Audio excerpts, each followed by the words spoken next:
Uzgoj paprika ide odlično, ali za najbolji urod potrebna im je dodatna prehrana, posebno u fazi prije berbe kada im treba najviše hranjivih tvari.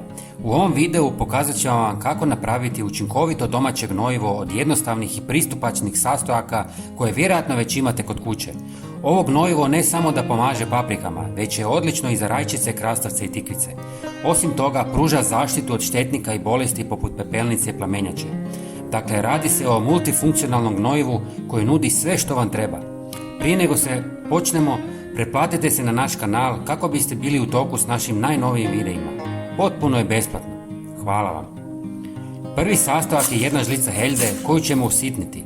Heljda je izvrsna prihrana za paprike jer je bogata mineralima poput magnezija, fosfora i kalija, kao i vitaminima B skupine. Magnezij pomaže u fotosintezi i stvaranju klorofila, fosfor potiče razvoj korijena i cvjetanje, dok kalij poboljšava otpornost biljke na bolesti i stres. Ovi nutrijenti zajedno osiguravaju zdrav rast i povećavaju prinos paprika. Osim heljde, možete koristiti i zobene pahuljice ili rižu. Istresite u 300 ml tople vode i dobro promiješajte. Uz heljdu, odličan dodatak za nadopunu minerala koji nedostaju je drveni pepeo. Bogat kalijem, kalcijem i mikroelementima poput magnezija i željeza.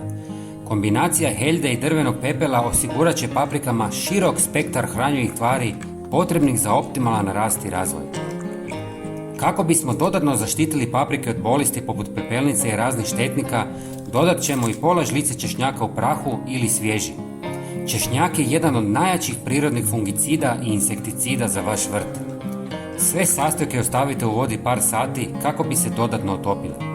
Zatim procijedite i razrijedite sa još 2 litre vode. Špricajte ili zalijevajte biljke svakih 15 dana.